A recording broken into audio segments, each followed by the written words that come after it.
All right, so today we want to go a little bit deeper into the movements of the Paschal mystery. We're going to back it up, though, and start with the entry into Jerusalem. Realize when Jesus came into Jerusalem, hailed as a king, that would have been taken very badly by the Romans, right? He could expect punishment for this. Anybody who came in hailed as a king, with people laying down palm branches and yelling Hosanna and stuff like that, they would expect some blowback from the Romans, probably crucifixion if they didn't sneak out of town. Now, add to that the way that Jesus, after he comes in, hailed as a king, which is definitely going to alienate the Romans. Where does he go? To the temple, in which he really attacks the leadership of the temple, the Jewish religious authorities, by clearing the money changers out of the temple.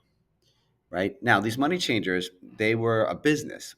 Jews would come from all over the world to offer sacrifice in the temple, but the temple priests would make you buy the animals there. You couldn't bring your own.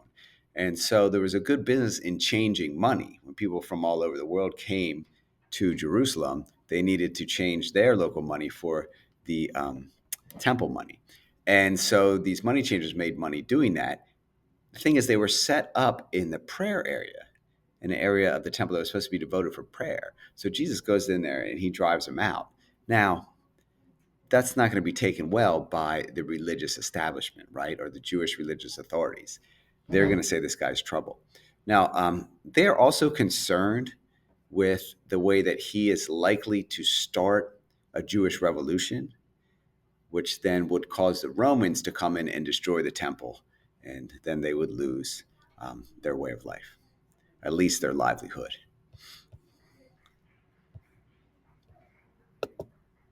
So if you put these two things together, the entry into Jerusalem as a king and then the cleansing of the temple, anybody who did that would have expected to get some serious blowback and probably a death sentence at that time.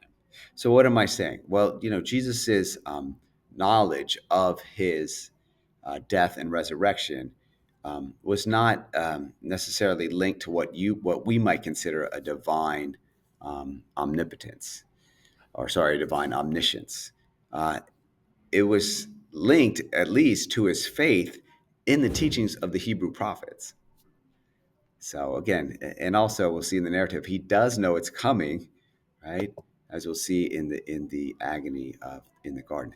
What's the next thing he does? He goes to he has the Last Supper meal or the Passover feast with the apostles, and in this event, he transforms the traditional Jewish Passover meal into the Eucharist, right? So he takes it from being something that is just for Jews into something that is for all people. He takes it from being a celebration of slavery, freedom from slavery in Egypt, into being a celebration of freedom from slavery to sin itself. And he substitutes his own sacrificial blood for the blood of the Passover lambs that helped to save the Israelites from slavery in Egypt.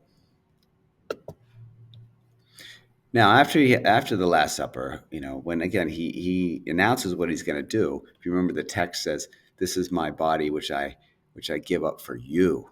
Right. So he knows what's going on at this point. He can see it coming, um, and he takes then his apostles to a garden just outside the walls of the city of Jerusalem, and starts to pray, right? And this was something he would do frequently when he was in and around Jerusalem.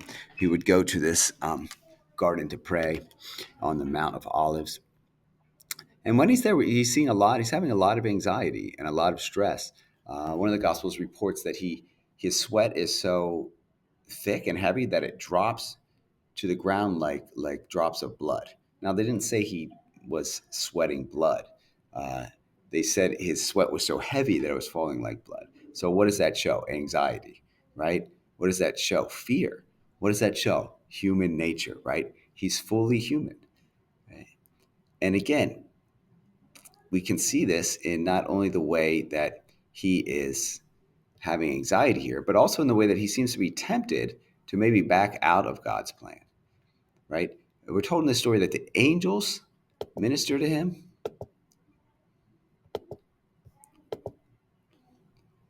And that brings us back to the temptation in the desert, when after he faced those temptations, the angels came and ministered.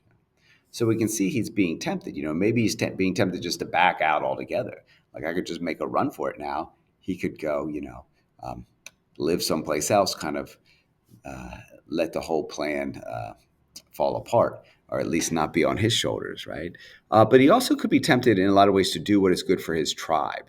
We see this earlier in when one of the gospel writers says that he calls Peter Satan, when Peter seems to tempt him to be a kind of Messiah that people are expecting, a Messiah that will lead a military revolt against the Romans. So you had to imagine this was a temptation for Jesus too. Like, he could rise up, he could be a hero for his people. It might not turn out so great in the end, but at least he would be, sticking and sticking up for his tribe, his people. A kind of like my country, right or wrong kind of thing, right? Again, tempting, right? These are the false gods that we are tempted to follow every day in life, to worship our own self-centered desires, to worship the desire of state, tribe, family. But God desires none of these things, but instead God desires what is good for everyone. And so Jesus sees, the whole world as his brother and sister, the whole world as his tribe. He sees all people united as one in God. And we see this when he helps his enemies, right? Like when he helps the Roman centurion and his family. So this is the real temptation, that we can talk about. One of the ways that it's really manifest on the basic level, right? What do I do? How do I make my decisions? What do I base on?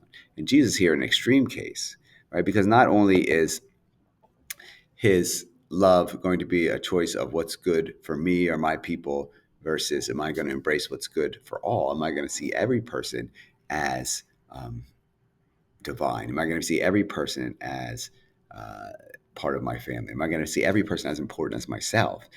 We see him make that choice. But also, in this case, this is going to involve a lot of sacrifice, right? He's really going to lay down his life, right? And hopefully we're not called to do this on this level. And this is what Jesus says. If we look back at the prayer, right, he says he encourages the apostles to pray that they might not undergo the test. You see this here, right? Like, pray that you don't have to, face these temptations on the level that I'm facing them. Because again, he's not just asking him to do this in a way that's convenient and easy. Jesus is going to have to do this in probably one of the most difficult ways imaginable, which is going to involve undergoing a crucifixion.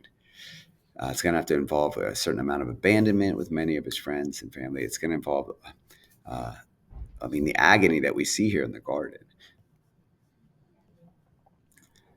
So again, I just want to point out this. This is not just a typical temptation, but one that calls for a lot of what we call sacrificial love. Right now, again, we shouldn't think of we need not think of sacrificial love in such extremes, right? We all make sacrificial love. Parents make sacrificial love for their children, right? Even when the parents, when the mother gives birth to the child, she's going through a lot of physical pain, sacrificing her own cells in her body and all kinds of stuff to raise it and nourish a child. Right? People are going to work and maybe doing jobs that they don't personally love so much, but it's worth it for us to take care of our families. Right? So we see all these ways that we sacrifice for each other. We even see people working hard and then giving the money to strangers just because they need it. And so we see, really, the more we give up, or the more we sacrifice our lives in some ways, the happier we become, because instead of worrying about ourselves and seeing everything that we need and lack, we end up realizing how much we have to give.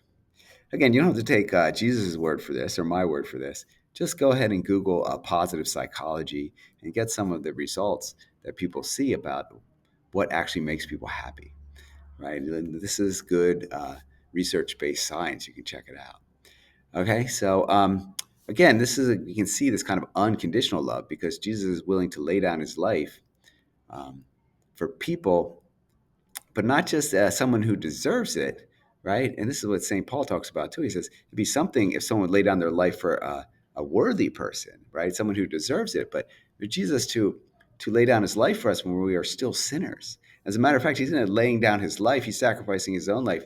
He's giving all of his self-centeredness up um, for someone, for people who are killing him, right? It's very interesting, right?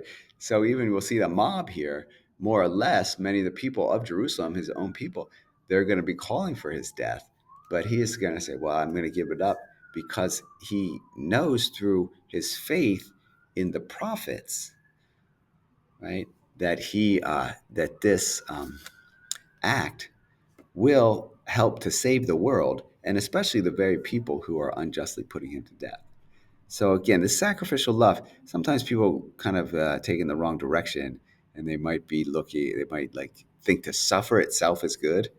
Like we'll see people inflict suffering on themselves and think a lot of times corporal ways, like whipping themselves or something, saying, "Oh, this is good." Well, again, that's not the way that works, right? It's not just good to suffer. No, no. Remember, you're a person too.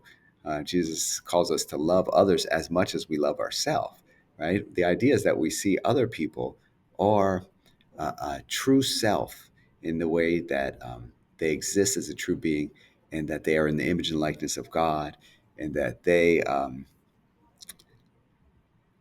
have the ability to become like God too. So we see other people as another self, right? We see all of us united as one in God. Not that, again, saying like I'm bad, I'm going to punish myself or something like that, and thinking that itself is good for others. That's not a sacrificial love. That is, I think, technically called a masochism.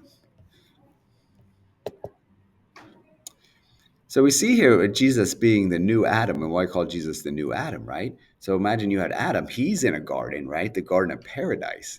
And he has a great life. Everything's wonderful. He's in harmony with nature, God, right? The other human being. And he doesn't trust God. And that kind of ruins it for all of us for a while, right? It makes it harder for all of us to trust God. It enslaves us to sin. We have broken relationships and all this evil that sprouts from the first time someone didn't love as much as they can. The first time someone didn't trust that God was good, right? And now we have Jesus, who's in a garden of agony, right? His life is the opposite of paradise right now. It's just the worst place you could be, and he trusts God in spite of it, right? So you can see why we can see that he is the Messiah, that he is divine, and that he is the new Adam who is going to undo what Adam had done, right? God becomes one of us, and just as Adam had enslaved all men to sin, Christ frees all men from slavery to sin. Please remain seated for afternoon prayer.